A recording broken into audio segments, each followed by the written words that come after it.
Assalamualaikum warahmatullahi wabarakatuh. Hai semuanya, berjumpa kembali bersama Bu Ria.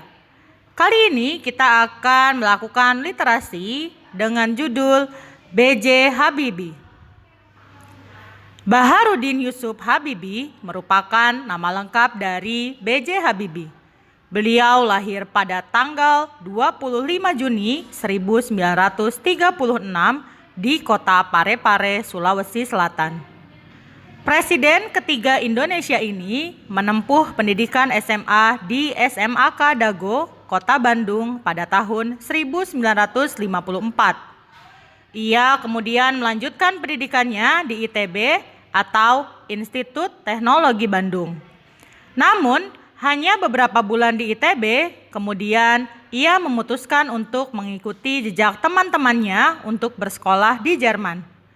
Namun, berbeda dengan yang lainnya, ia tidak menggunakan beasiswa dari Menteri Pendidikan dan Kebudayaan untuk melanjutkan kuliahnya di Jerman, melainkan dengan menggunakan biaya sendiri dari ibunya, yaitu Raden Ajeng Tuti Marini Puspowardoyo.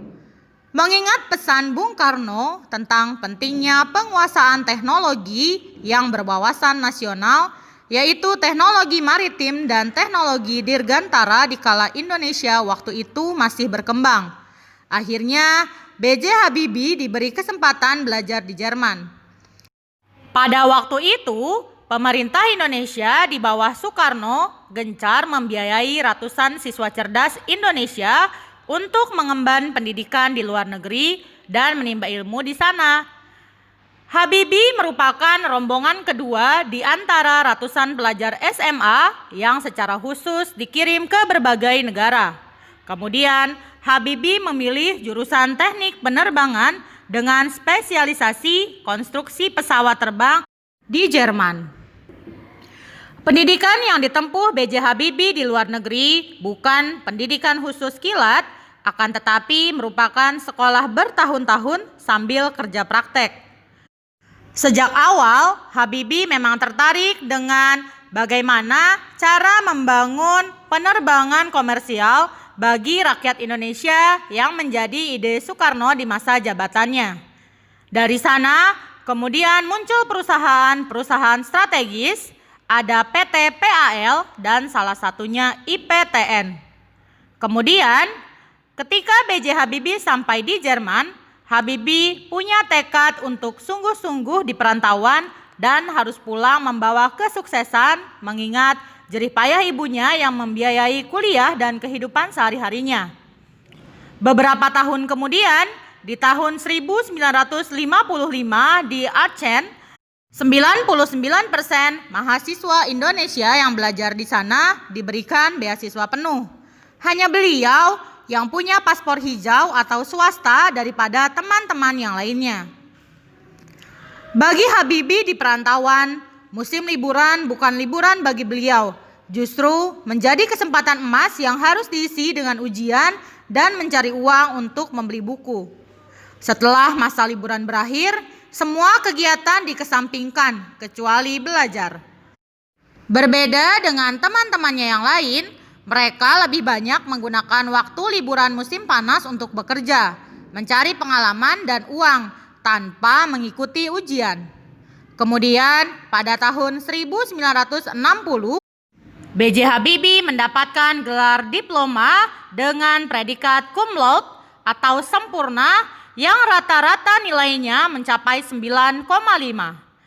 Dengan gelar insinyur yang sudah dikantongi, kemudian membuat Habibie muda mendaftarkan dirinya untuk bekerja di Firma Talbot yang merupakan sebuah industri kereta api Jerman.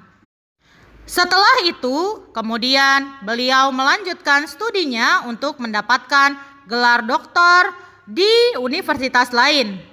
Kemudian menikah di tahun 1962 dengan Hasri Ainun Habibie yang kemudian diboyong ke Jerman. Hidupnya semakin keras di Jerman. Pagi-pagi, Habibie harus jalan kaki cepat ke tempat kerjanya yang jauh untuk menghemat biaya hidup, kemudian pulang di malam hari dan belajar untuk kuliahnya. Memang penuh liku, akan tetapi mendapatkan hal yang manis di akhir hidupnya dengan pulang ke Indonesia membuat pesawat Indonesia, kemudian menjadi Presiden Republik Indonesia. Habibie mempunyai kegemaran menunggang kuda dan membaca. Ia dikenal cerdas sejak duduk di bangku sekolah dasar. Namun, ia harus kehilangan ayahnya tercinta yang meninggal dunia pada tanggal 3 September 1950 karena serangan jantung. Ia adalah sosok yang populer sejak sekolah dengan segudang prestasi yang dimilikinya.